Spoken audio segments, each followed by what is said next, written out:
pleased to welcome Dr. Jinwan Wang from UCL to talk about her work on smartphone use. She is a postdoctoral research fellow at the UCL Department of Anthropology and received her PhD in anthropology from UCL in 2016. Jinwan uses ethnographic research to understand global use of smartphones, which is what she'll be talking to us about tonight. So I shall hand you over to our speaker. Thank you very much. Thank you. Hi, everybody. Nice to see the full screen of you. And I'm Xinyuan, and it's my pleasure to share with you my ongoing research. So basically, let me first of all share the screen. Don't forget that. Okay.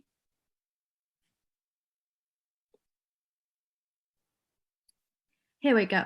So a brief background of my research. I was from 2012 to 2017, so I was part of the global comparative study of the social media where we post, and then these projects already end.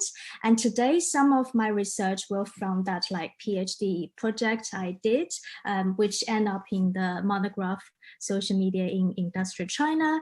And you feel free to download the whole series of our open access books by UCL Press. And recently we just got a 1 million global downloading from global readers. And also we have the open access MOOC online. Again, it's for free, and you can just check the videos there. And now I'm part of another big project called ASA, Anthropology of Smartphone and Smart Agent. Again, it's a global comparative study of the use of smartphone in about 10 field sites and done by 11 anthropologists. I just finished my field work 1 year ago, and now in the process of writing up the monograph.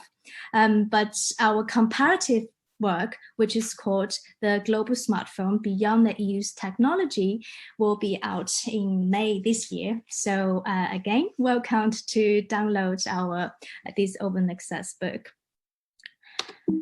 Cool. So, let's start it with this quote. Can you see the full screen, right? It is a pair of goggles through which you see a totally different world, where the story is all about you and you in it. Okay, give it a second. Please imagine, ask yourself, what is it about? You probably already have the answer. And I guess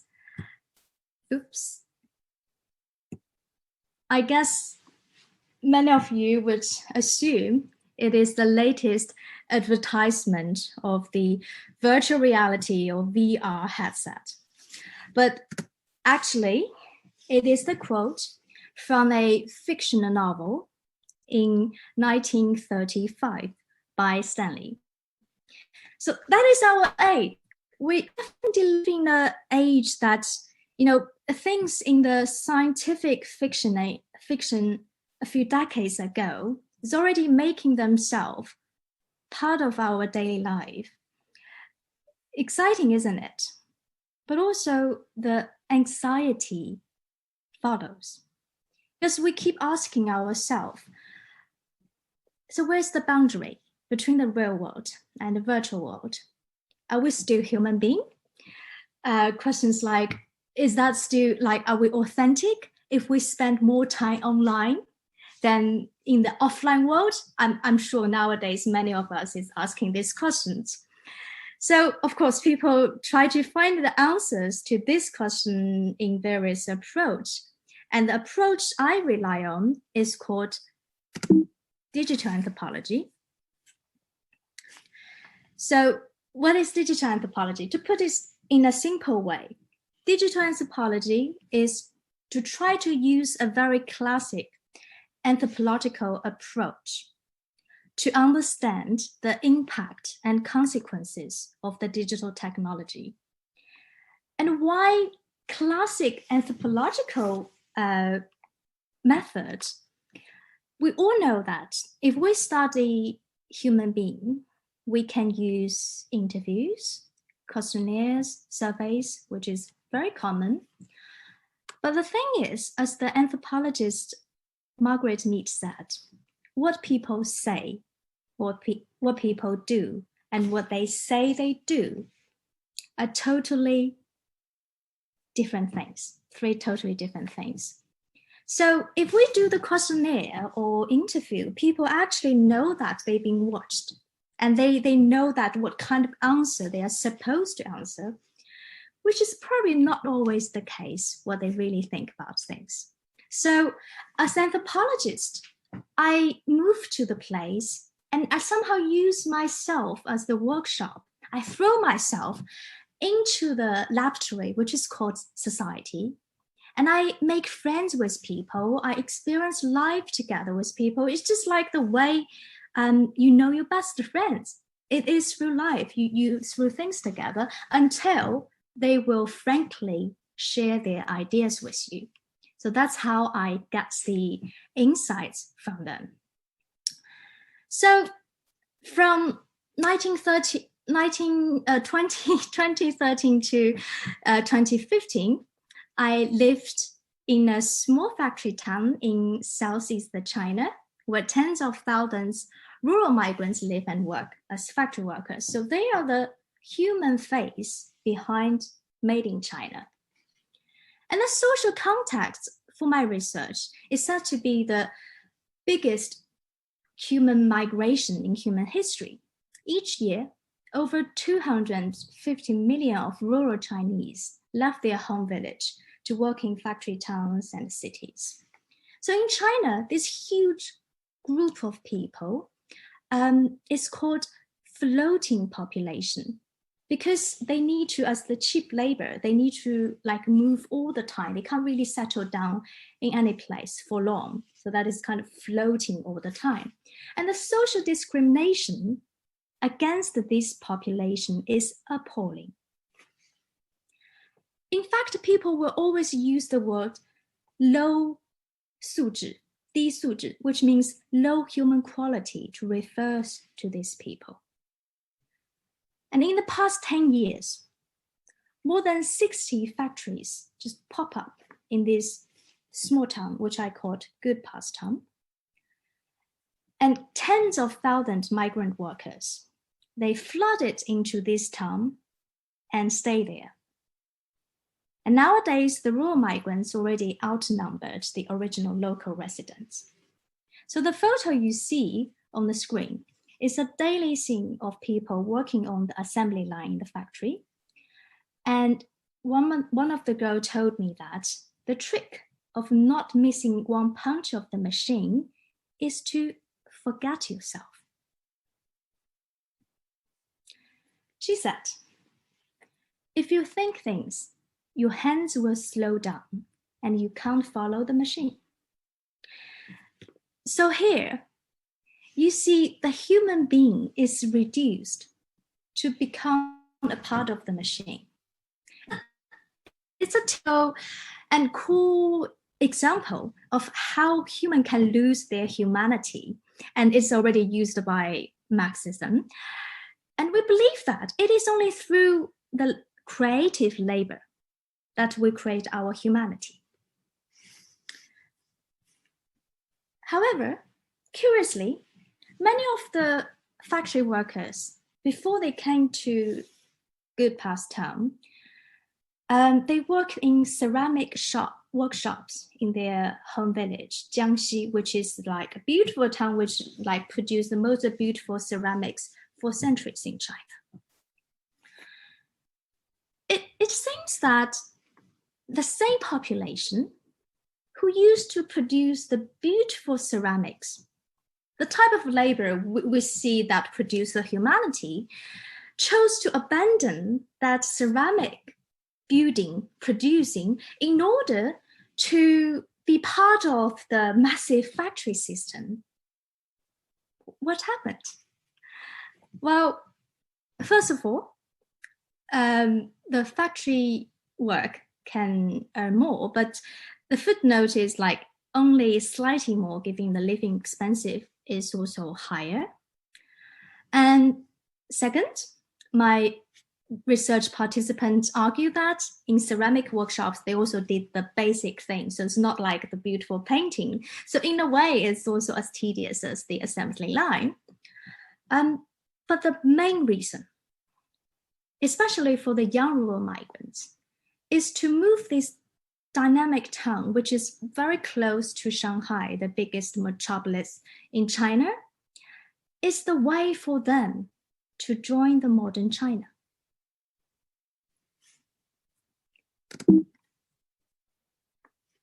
Jada, the young person you can see on the screen, is 21 years old, and he told me that he was taught to use the internet and the social media, the Chinese social medias QQ and WeChat, by his fellow workers in the factory. And before that, he had no chance to even touch a computer nor smartphone.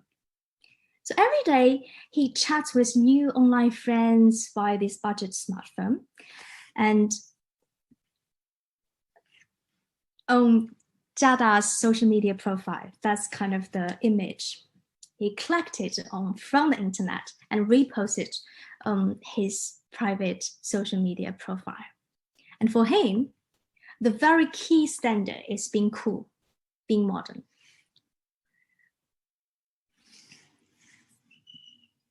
And that is the social media group he set for his fellow workers. And again, you can see this, like the album is full of like luxury fast cars. And the group notification said, I hope everybody be a person with 素质. The 素质, which I mentioned before, is the term for human quality.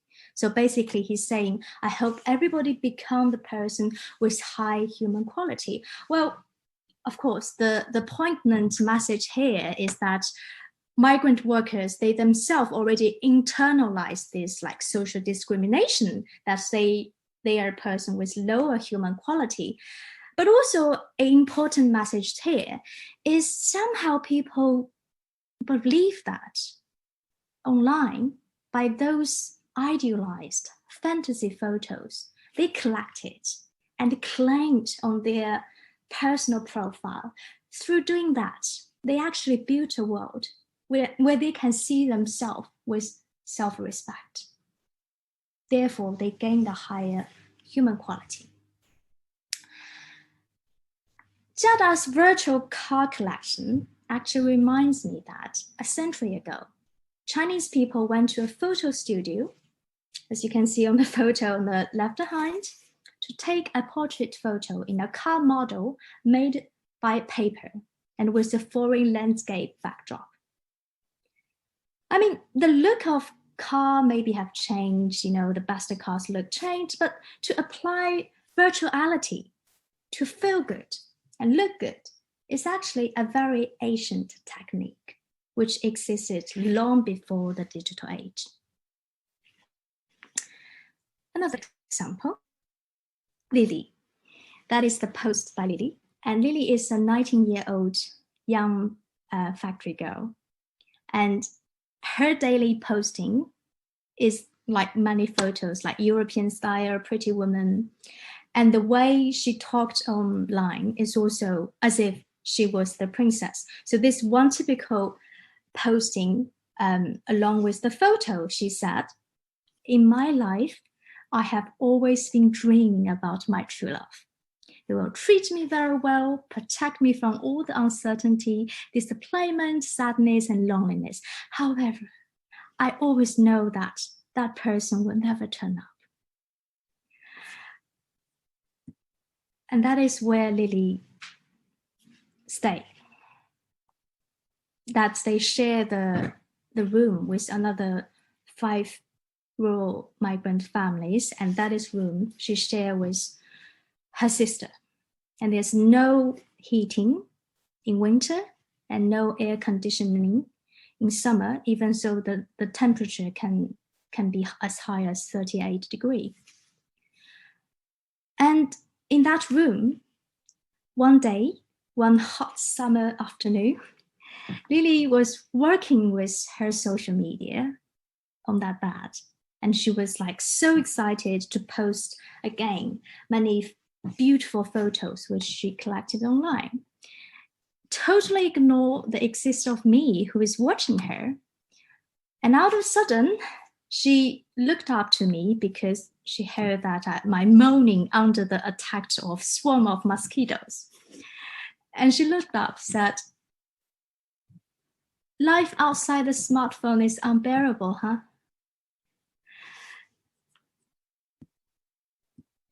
Life outside the smartphone is unbearable. What she jokingly said actually urged me to think, where do people actually live? In fact, many young factory workers' leisure time is totally occupied by the screen of their smartphone. And activities such as playing games or chatting with online people, like decorating their social media profiles. So they move all the way from their home village to live geographically closer to a modern world. However, it seems that it is online they actually arrive there. So we need to understand where people live without assuming that the online is necessarily more real. The offline is necessarily more real. So in both Jada and Lily's case, online is actually the only place they can craft themselves when there's a minimum opportunities offline. And the offline world, the reality we would like to call, is actually experienced as a mere physical situation to support the real life that people longing for online. So the situation here is actually people work offline, eat offline, sleep offline, but really live online. So moving from massive factories and immersing themselves into the mediated online world, the two things we will think as the total loss of humanity are actually experienced among these young Chinese migrant workers as the way to fully live the ideal world that they always aspire for, in a way to become properly human. All right, let's move to Shanghai. So I just finished the postdoc research among the older people in Shanghai and about their use of the smartphone. China has the largest and most rapidly aging population in the world. Today, Chinese people in their 70s and 80s have doubled the life expectancy of their parents' generation, which is from 34 years in 1940s to 78 years in 2020. And more than that, Shanghai is arguably one of the most aged metropolis in the world, as you can see on the screen. 1/3 of Shanghai's residents aged 60, and the average life expectancy has reached 81 for men and 86-year-old for women. The aging rate in Shanghai is higher than New York and London. So basically, the situation is that the current oldest generation in Shanghai, they were born in an age when normal households couldn't even afford electric lamps. And now living in an age that one can simply tell the light off by talking to the AI smart speaker. And every single people I know in their 50s, 70s, 60s, all use smartphones. So that is the jump this generation experienced. So from war to peace, from poverty to affluence, from the semi-colonialism to communalism to the capitalism with Chinese characters.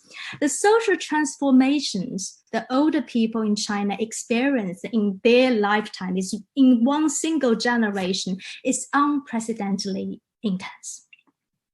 So that is the context of this generation.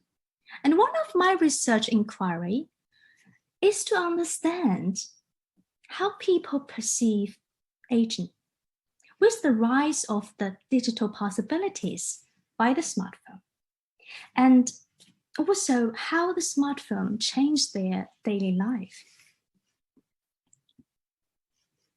Well, in terms of the perception of old age, the situation varies. The situation varies in different societies. So I'm just giving some examples from my colleagues in the same project. So for example, in societies like Ireland or Italy, the fundamental and deep embedded perception of oldness is rather negative. For example, you can see that here, my colleague Pauline supports the logos of adventure before dementia. Of course, it's a very, very encouraging message. But again, you can tell that the deep embedded idea is old age associated with negative things such as dementia. Well, don't get me wrong. I'm not saying the use preference is ageism, but it's definitely provide the culture context for ageism. And basically the people will always say that, oh, I wish I will keep young, or look at her, she like look younger than her age. So all this kind of like discourse is kind of the use preference. And in a way, ageism is a very common coping mechanism for people to cope with their deep fear of death and deep fear of disability and dependence. Because by avoiding and rejecting other old people, they themselves can avoid thinking about their own inevitable morality. And sometimes old people, they themselves can be deeply ageist. They have internalized the negative stereotype about aging. And in some cases, as we found in our fieldwork, even the failure of learning smartphone can be so frustrating for old people, because that is, again, associated with the decline of capability of learning because of the old age. However, we also witness the use of smartphone does empower old people to arrange their life, remain independent, and maintain and develop social life significantly. Meanwhile, in our African field sites, traditionally, oldness is have quite different cultural association. For example, in the Uganda field site, the elderly is respected, as you can see on the photo, because they have the rich knowledge of land, which still values in the rural community. Like the French anthropologist Marc Ager recorded vividly, that how he adapted different value of old age in different societies. And in the book, Everybody Dies Young, he wrote that when he was not even 40, when he was called old man in Ivory Coast, he felt flattered because that is a sign of respect. Whereas in France, many, many years later, when he was offered a seat by a young man in the metro, he felt absolutely humiliated. That tells you how different people see the age and old age. Whereas in Brazil field site, my colleague Malilia found that the way aging is represented by image has changed, as you can see on the screen. The ageist image has been gradually replaced by those like very positive image of like age well, successful aging. And by giving visibility to those successful agents on social media, old people craft the image of themselves as good citizens who are intended to be autonomous, responsible, and healthy.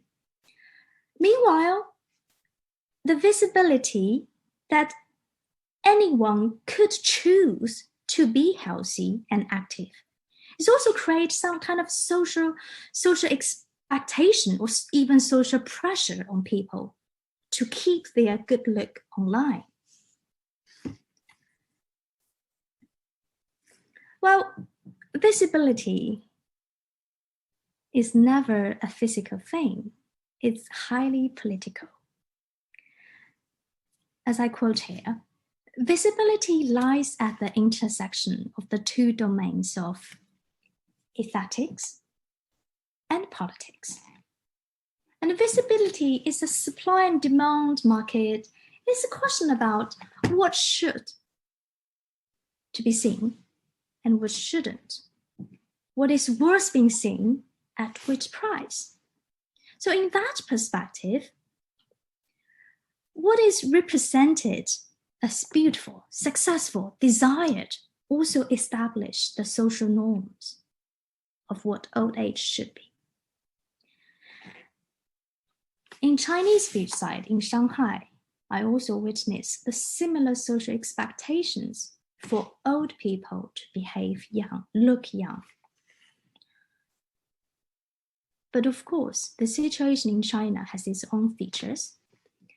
First of all, it has been well documented that in traditional Chinese society, old people are widely respected, and old people is seen as the treasure to the society and their families.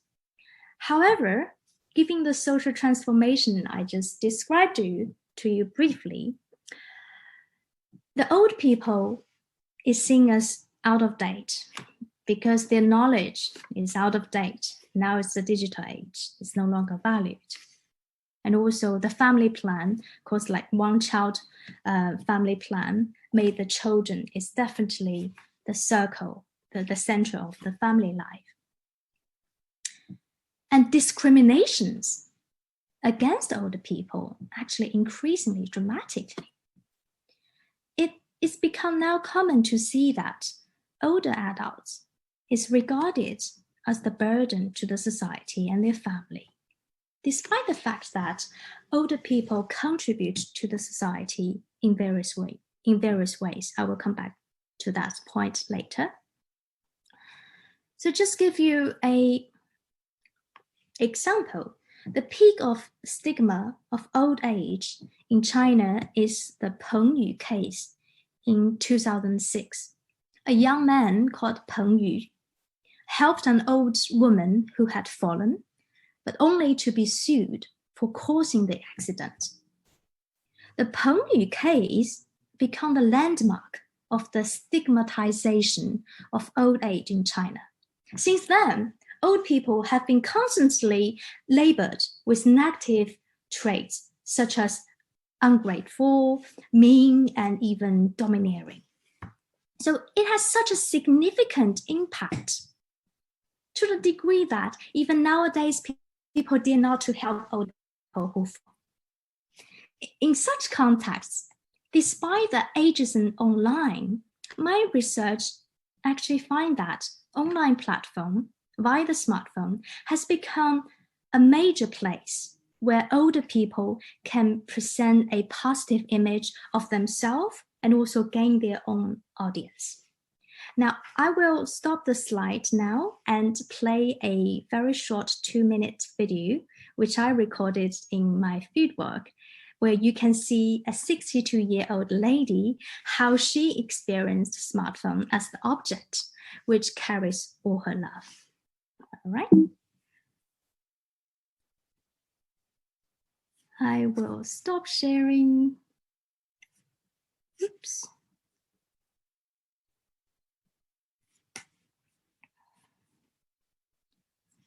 Bear with me. Here we go.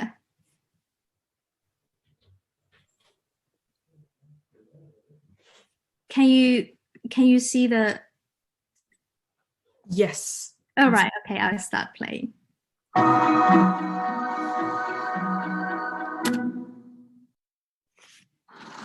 In 2018, China had 18 million older migrants, and about 43% of them had moved to take care of their grandchildren.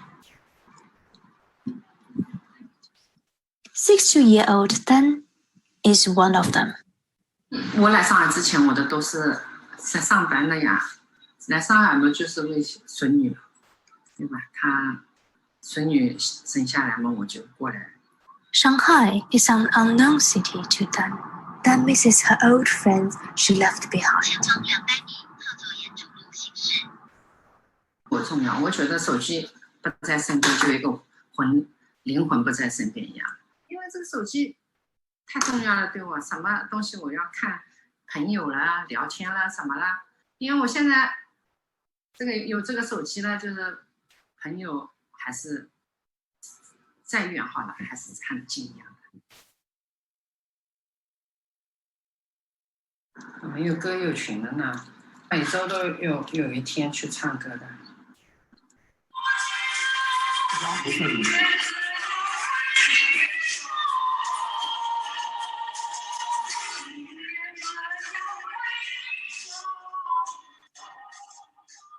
他给我下载的这个凯歌也是，红娘说好，我把你弄出来，你怎么弄迷了他家？因为你到开歌里唱，必须要认认真真唱。我也有些粉丝在这里面哦，也要对他们负责任哦，他们喜欢听，我要正好最好的歌拿出去，让他们听起来舒服。我歌唱每一座高山，我歌唱每一条河，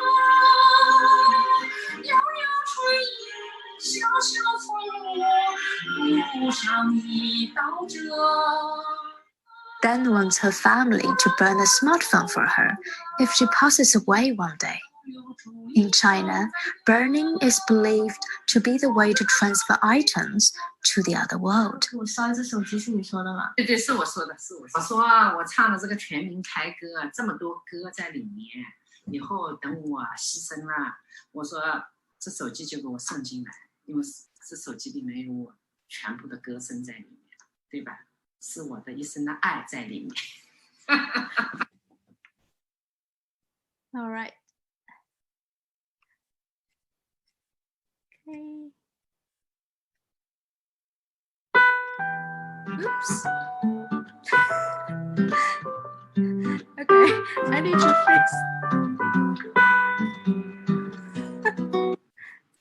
No, fine.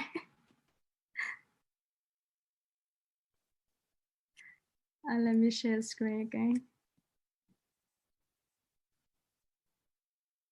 Now you see the point, right? Yep, that's right. Okay, good.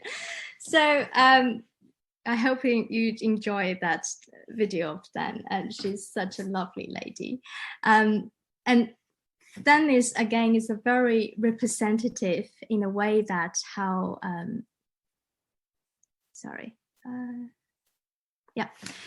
how she holds a very positive attitude towards smartphone and the online possibilities provided by the smartphone.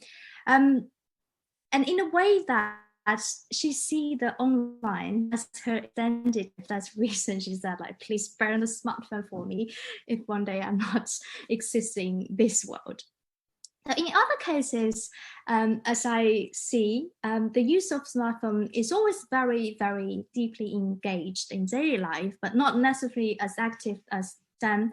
And one thing people mentioned a lot is after retirement, if you want to keep like active, you should getting out. So getting out is something people think is significant to keep A, the physical health, B is to be connected with the outside society. For example, a 70-year-old Wei Jun regarded getting out every day is very essential in his daily life. And the reason is, as he said, at home it is too empty. Nobody is around. Getting out, you will see people and things moving around. that is good to keeping my mind alert. So Wei Jun's wife actually moved to their son's place to taking care of their second grandchildren, who is 1 year old. So she left Wei Jun and Wei Jun basically alone at home. And every morning, Wei Jun will do some exercise in the nearby park. And in the afternoon, as you can see on the screen, he will move to the entrance to the living compound where the locksmith's booth locates. And Wei Jun would sit on the small folding stool he brings along, watching the flow of people passing by and from time to time checking his smartphone. And he's not alone. Usually, as you can see, a few male neighbors in his age would also gathered in that area. I mean, sitting next to each other, chatting, or just being totally quiet, watching people. Well, the entrance is not particularly scenery. And the relationship between the neighbors are also not particularly close, but why Wei Jun still want to come every afternoon to sit at least 1 hour, almost every afternoon? So I tried to find the charm of the entrance. And it turns out that the entrance seems to be the only place outside of Wei Jun's house, which he felt at ease. Because most of the time, in other public space, Wei Jun, who self-perceived as older man, always felt out of place. He would say, oh, young people can just go to the cafe and have a cup of coffee alone, but I'm an older man. It is weird if I just sit there alone doing nothing. The only place Wei Jun feel comfortable, at ease, sitting there doing nothing is actually at the entrance area to the living compound. Because as a local resident, he felt he at least is qualified to sit there. And also from time to time, passbys or visitors would ask him direction, which give him some very limited interpersonal communication in his daily life. And on top of it, Wei Jun's smartphone can still connect it with his home Wi-Fi. As he happily showed his smartphone screen to me and said, look, my phone can still connect it with the home Wi-Fi. I feel at home. Wei Jun felt hesitated to use like data without Wi-Fi because that is waste of money. Therefore, he only used the smartphone when it got the Wi-Fi. And for him, home is where the home Wi-Fi covers. So the entrance of the living compound, located at the boundary of home Wi-Fi, worked as the mediating space, where Wei Jun felt both at home and be outside simultaneously. And in a normal day, Wei Jun would hold the smartphone and spending more than 4 hours on the smartphone watching endless short videos. Is like a wide range of different content, as you can see on the screen. So from the fireworks to the self-care tips and for the funny humor memes. And this leads us to the realization of 3 lives, actually, we're mentioning here in the digital age. The smartphone makes Wei Jun feel at home and bring the outside world to his physical empty home. And that is in a way extended the social life. So, of course, death means the end of the physical life. But usually for many older peoples, social life probably ends before the physical life and is always a big problem for them. Well, now everybody, in the middle of the pandemic, we all know how shit, the social isolation is. But actually, for many older people, this kind of social isolation, the end of social life, is always the case in their daily life. And thanks to the smartphone, the digital life brings the social life back and bring the outside world to their empty home. Okay, last but not the least, I will briefly present how Chinese older people explore the possibility of the personal development at the later stage of their life, and also how they view the relationship between individual and the state. The development of new media technology is actually being heavily sponsored and promoted by the central government, because the government see the technology is the mean to leapfrog the rest of the world. So the result is an overwhelming emphasis on the possible potential of all the digital technologies and the importance of including the whole population in this drive to the future. And there's a deeper reason for such positive attitudes towards the smartphone among older people in China, because this older generation, their life is closely associated with one word: revolution. They were thrown into the turbulence of the Cultural Revolution, which is from 1966 to 1976 in their teenager years, where for 10 years, the school stopped, and the majority of the youth was sent to the countryside to receive re-education from farmers. And there's one thing many of them carried on throughout their life. That is the revolutionary spirit, the pursuit of being a new person, which is highly promoted during the revolutionary time. Many older people feel a personal responsibility as a good citizen to support the state's drive to digital modernity. And as you can see on the screen, Changguan is in his 60s, and he used the photo of himself during the Cultural Revolution as his WeChat, the social media profile photo. And on the photo, the 16-year-old Changguan, holding a painting brush, standing in front of the colossal propaganda poster of Chairman Mao, which he was painting.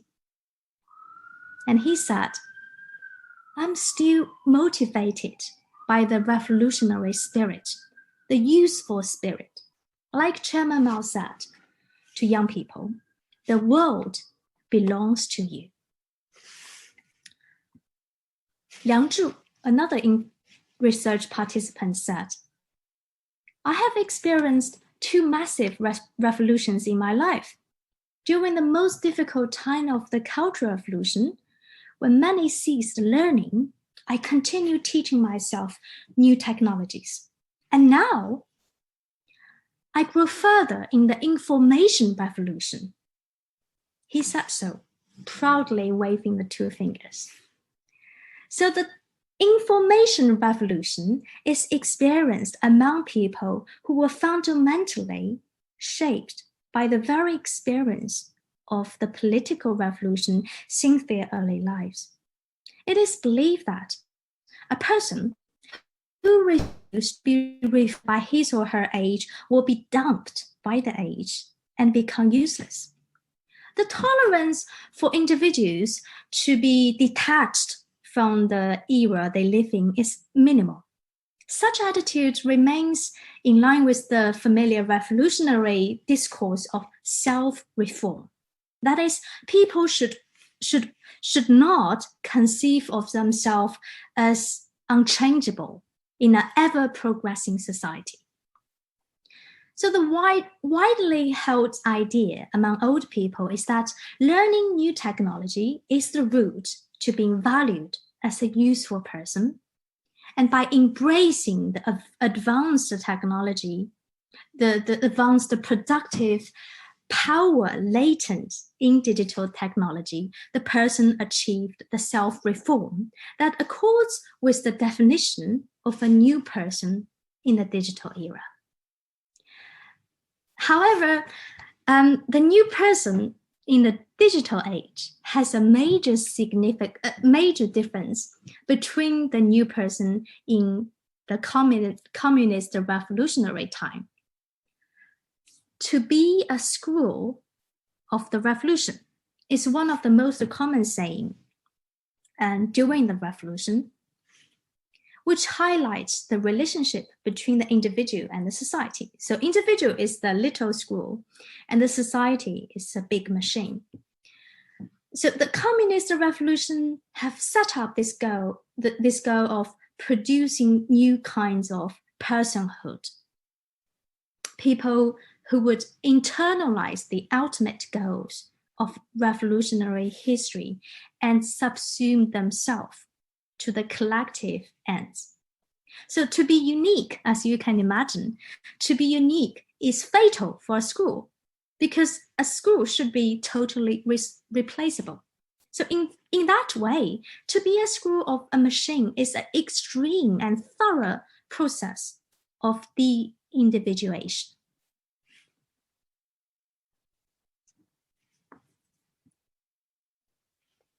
Yu Chen, in her 60s, said, "Nowadays, young people are encouraged to say that what they like and pursue their dreams, it's such a luxury. I only started to do what young people do after my retirement. In my whole life, I've never felt my life is under my own control like nowadays." Yu Chen worked as an accountant for more than 30 years. However, she never really enjoyed that job because she always loves painting. When she was a little girl, she's always loved painting, but at that time, painting, except painting propaganda poster, was generally regarded as political problematic because it was associated with decayed capitalism. So Yu Chen's father forbidden her to practice painting at home. And now, finally, after retirement, Yu Chen took up her painting brush to draw paintings of old Shanghai buildings. So actually, the paintings you saw on the screen is painted by Yu Chen. And her painting is so amazing. She managed to hold several exhibitions and posted on various social media online platforms.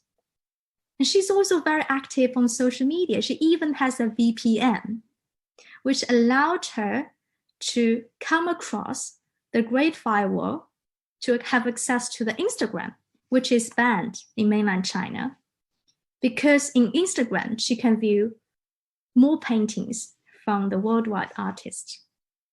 So as she said, the smartphone is the window to a new world. My study has witnessed many older people who finally become free and try to become a new person according to their own will. To some extent, for this revolutionary generation, the revolution is also about challenging the chronological order of the life phases. If today's youth is all about embarked upon their journey to embrace the possibility of one life, the old generation has not yet lived their youth, as their youth has been hijacked by an ideology which totally dismisses personal development based on individual interest and desire. So like a ungerminated seed, the unlived youth started to sprout only when the generation aged and when they have the opportunity to be young. It is the use of the smartphone reveals the way the revolutionary generation in China makes sense of age and aging. So, to conclude, I think the history of humankind tells us virtuality is not a bad thing at all. tens of thousands of years ago, the development of human language facilitated Homo sapiens to climb up to the top of the food chain. The significance of human language is not just about information control, but also about the unprecedented capability of dealing with imagination, dealing with those abstract concepts. What is love, freedom, or happiness? So being capable of dealing with virtuality is a significant sign of the development of human cognition.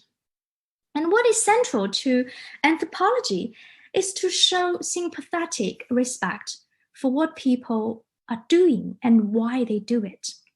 And my evidence here from 2 of my fieldwork is that there are grounds for us to rejecting our tendency to see either or both of these dwelling online as simply a loss of humanity. We need to rethink the fine line between offline and online. It is not between the real and unreal. And we are always mediated by our social rules and social expectations, as you can see in these cases. So culture is the biggest mediation, not the digital. So especially with pandemic, I think everybody's now realizing that the digital is so deeply embedded in our lives. And what happened to these people I studied is actually happening to all of us. We all discovering new experience digitally, connecting with our families, dwelling online.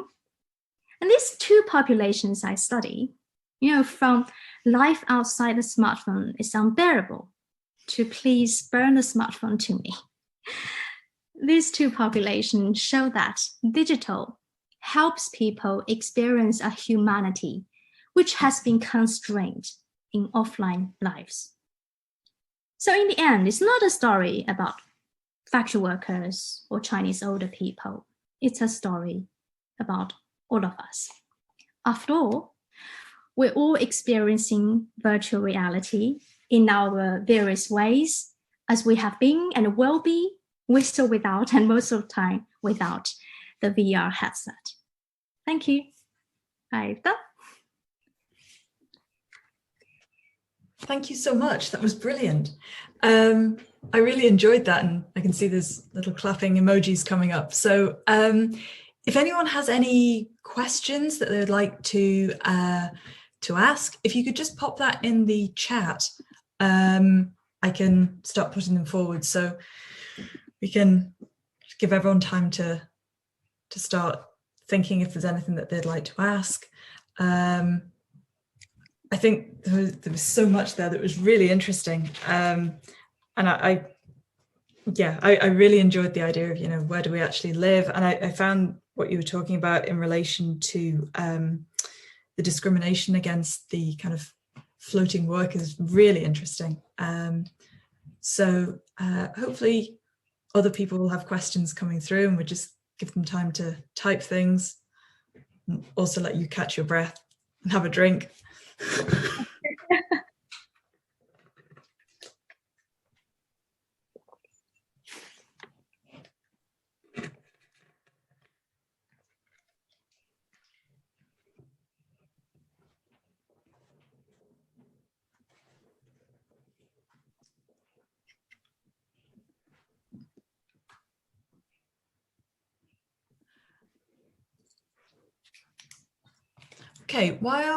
Okay, so we have a first question coming through. So what does the older generation think about the government banning the more Western social media platforms in China and their accessibility to them?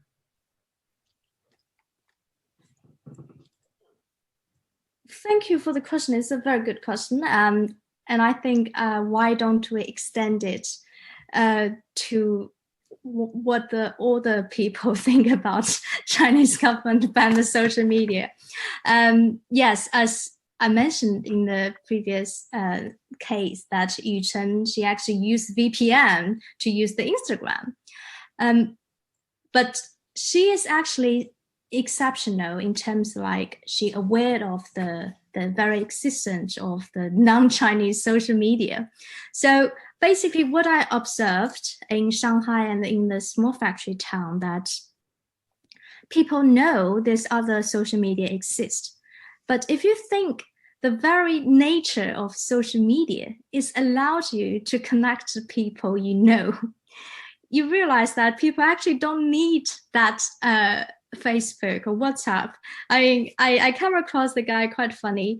He was like, hey, I got VPN and I can use Facebook, but nobody I know there.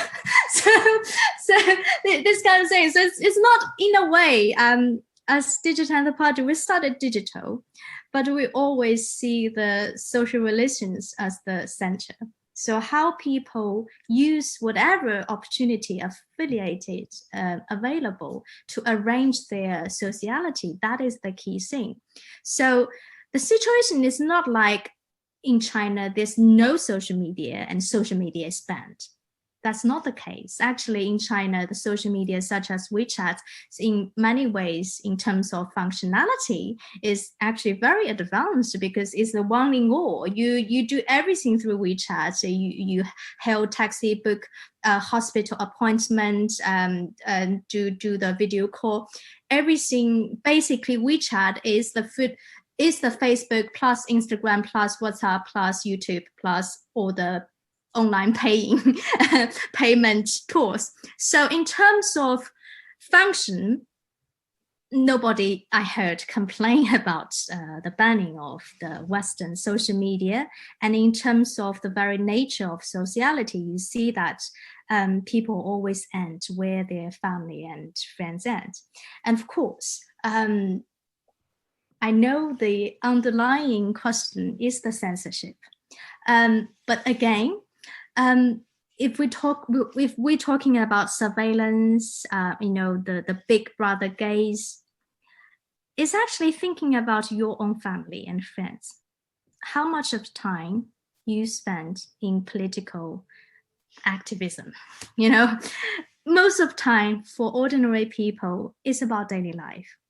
And the only surveillance I found that every single person cares so much, is so key about, is actually social media stalking among peers. That is the surveillance ordinary people care. So of course, when you're talking about that political issue, people knows. But when it's come to daily life, so my research, when Alice reads the article about the Chinese social credit system, is to provide some insight about what is happening among ordinary Chinese, how people arrange their daily life. Yeah, hope I answered the question. It is a very big question. So, okay, I tried to dig some other. Thank you. Is it easier if you pick them up, or is it easier if I read them? Why don't you? I will give you. What's easier? Please take the question for me. No, but thank you for that and for covering all of the nuances involved in that. So we have thank you for the amazing presentation. I wondered if there is any kind of peer pressure issue between these elderly users. For example, the pressure that, quote, I also have to be in the social media to keep in touch with distant friends, no matter whether they're willing to or capable of that.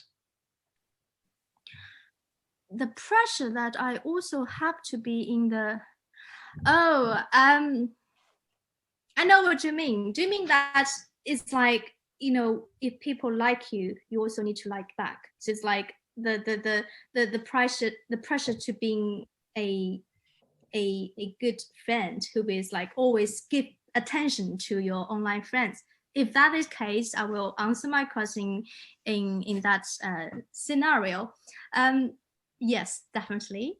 And as people said, like as long as social relationship exists, it's always come with all the social norms. So I don't have time to expand that.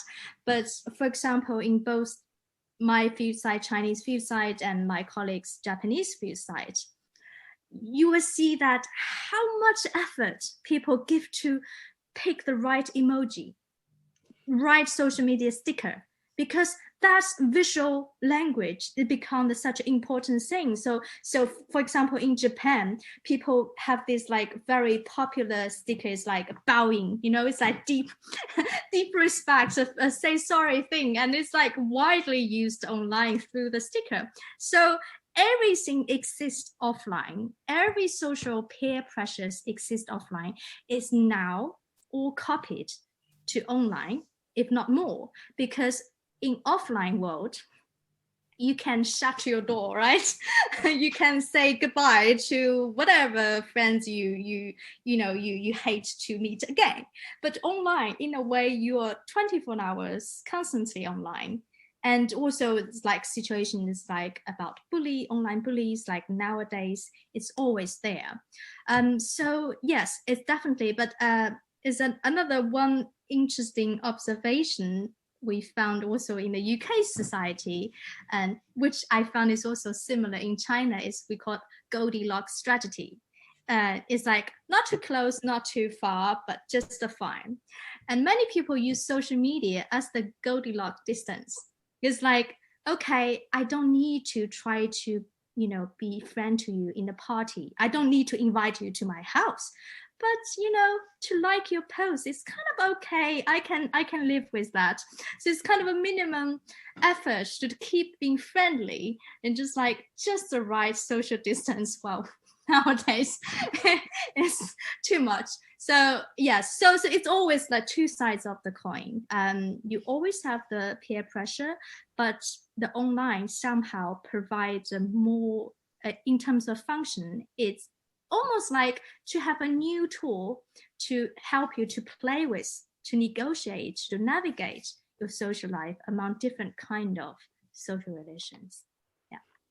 That's brilliant. And that connects really nicely to something I was going to ask. And we've got a very similar question here, so I might merge the two. So the question here is, thinking pre-COVID, has the introduction of smartphones had a negative impact on, in quotes, street life? And that's kind of what I was wondering as well. Have we seen online interactions having negative effects on the way that we communicate in an offline sphere as well? As I said, it's actually, it's very difficult. The line is blurring, the fine line. And nowadays, just imagine you give your mom a phone call and nobody would ask you, oh, tell me your telephone relationship with your mom. Because giving her a phone call is your relationship, it's a part of the relationship.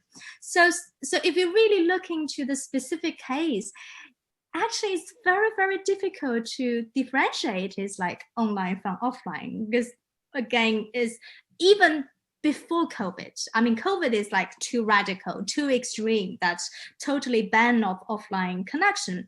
But even before COVID, that's the way you connected with friends. It's always through the online. So as I said, it's like both negative and positive things of human relations always reflected equally in the online situation, I would say that. That makes sense. So we have another question. I'm curious about the economy of digital life. Is it a luxury or is it fairly accessible? Is there a particular socioeconomic divide within the older people living in factory cities? Yeah, it's. I would say the digital divide, in terms of the ownership of the digital device, is closing gradually, even in the rural area, and as I said, for these like low income, low educated, even the migrant workers, the very first thing they will purchase when they move to the factory town is a smartphone. And the similar thing you will find that also among the refugees in Europe these years, that the very first thing people will get is the smartphone, because it's almost like the essential thing. And if you put things in their context, for many of us, people from the affluent society, the use of smartphone is kind of following the trajectory of the digital use. So you first have the TV, you have the camera, you have the computer, you have a laptop, and recently you have the smartphone. In a way, you already have the personal access to the internet way before the smartphone. But for those people, these like digital helpless people, the very moment of you have your first smartphone is also the very first time you have the personal access to the internet. You have your personal camera, you have the personal game player, you have the personal music player. So the smartphone is really actually means much more significant thing in their life. And once you have the smartphone, these people actually achieve the leapfrog in terms of digital engagement in their life. So that's what I say. In terms of function, what we always call digital divide is not that obvious. But in terms of the use of digital, so the online inequality is actually still exists. That's how you use your smartphone, to what people you can connect with, what content that you consume, what content you post online. That is again associated with the education, with the household, the person's economic background. So again, also, it's not something caused by the digital, nor something can be purely solved by the digital. That's great. And we have a follow-up comment to that saying, in relation to what you were just saying, that Claudia Böhm calls mobile phones migrant essentials, which I guess ties in with what you were saying there. So thank you for the wonderful presentation. I was wondering if you could please comment on online ethnographic methods, and if you have any piece of advice on how to start exploring online/offline networks.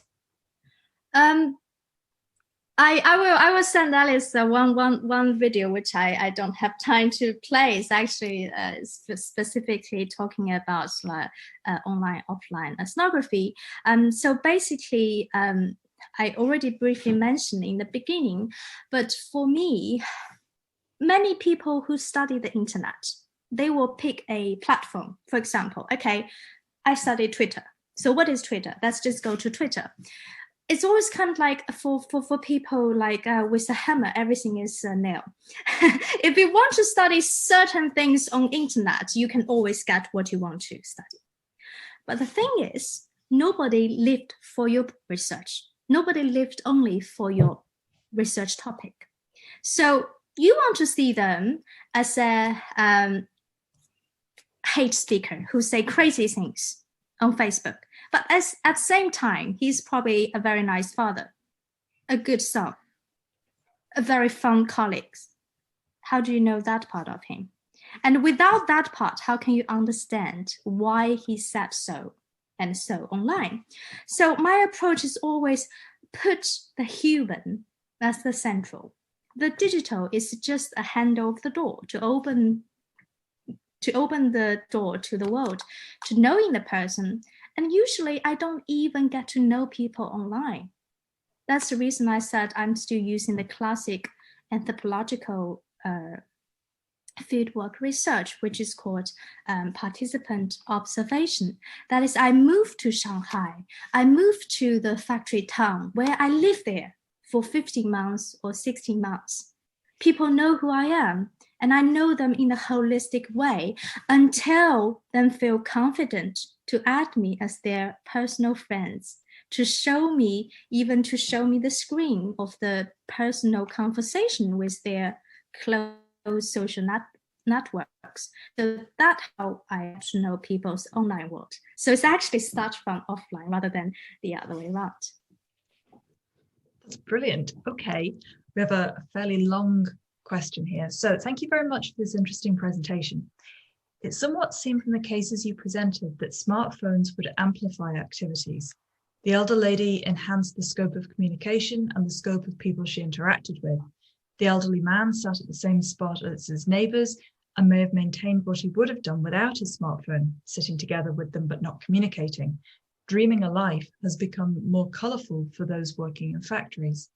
So would this allow for the conclusion that a smartphone amplifies and facilitates activities, or would you think that the transformatory role of smartphones differs across cases? Thank you for that, the way you beautifully can put it in the generalized my points. And as you rightly observed, yes, smartphone definitely amplify it's in a way we say it's like how smartphone empowered people to do whatever they wish they could do. And I would argue that it's actually leads to our consideration of the more general, wider relationship between human and technology. So, I mean, car, for example, is also seen as the extended, human legs. Before car existed, we can only walk, right? So, in a way, you can see smartphone is also amplify the capability which human beings always want to have, but they couldn't because of the lack of the technology. And we kind of propose something called the theory of attainment. Attainment is like you attain this capability.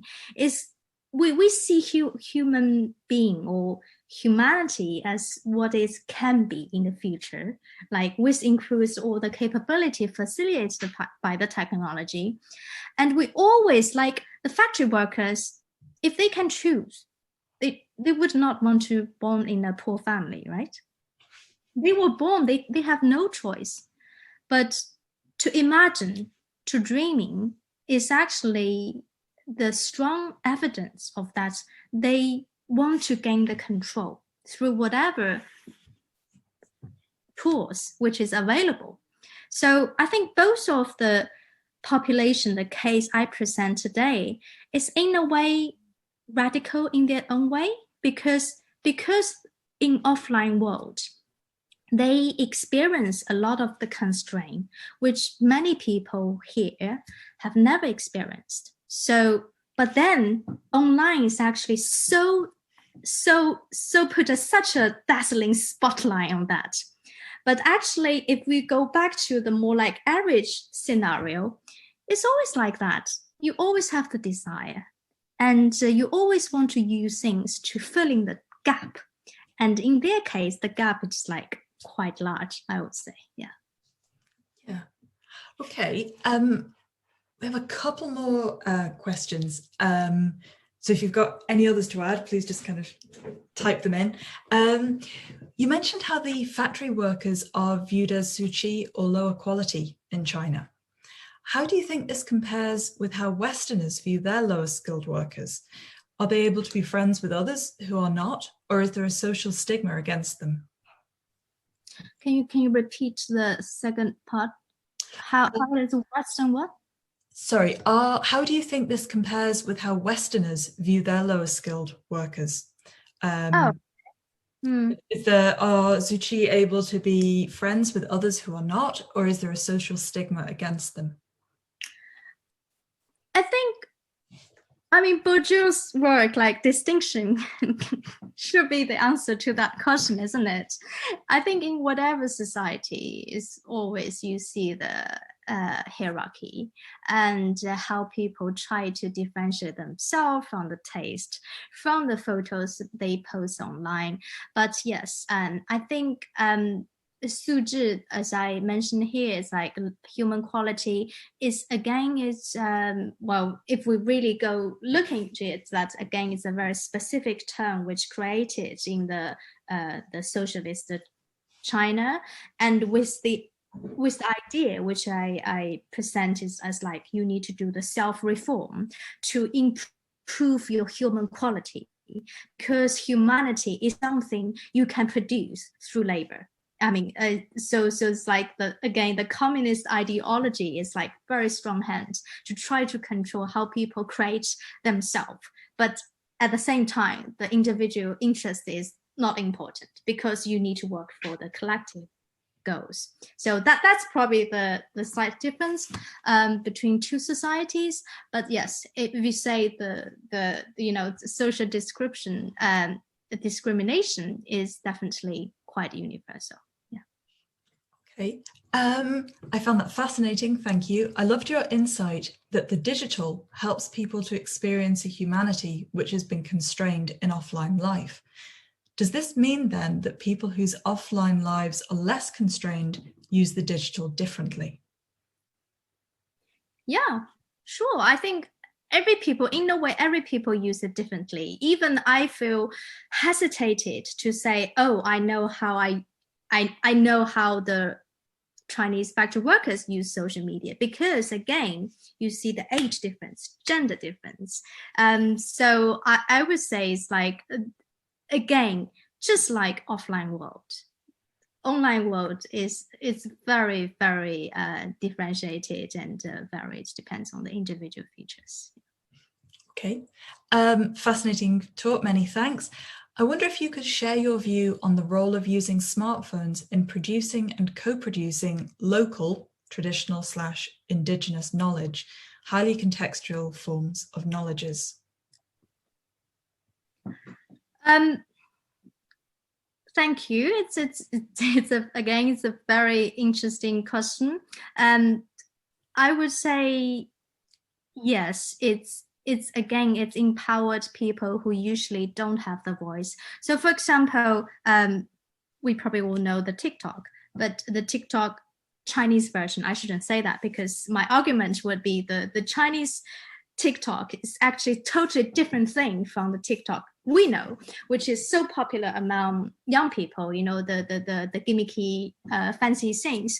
The Chinese TikTok is actually super, super popular among older people. And the content which I show is actually some of the content I show about one of the research participants is about how to do the self-care. And one genre which go viral is how this like traditional craftsmen also adopt TikTok to present how they make this, like, you know, the crafts, or even doing some farm work. And these people, for a million years, they couldn't imagine they will be noticed or have any audience before smartphone age. It's simply boring, but now they also have their own audience. So in that way, it's definitely give the local voice and to keep the indigenous culture or knowledge. So in that part, yes, it has significant consequences nowadays. That's brilliant. And I guess picking up on something that you'd mentioned before, one of the early examples you'd used of the young factory worker who saw a smartphone and got to use a smartphone for the first time when he moved to work in the factory.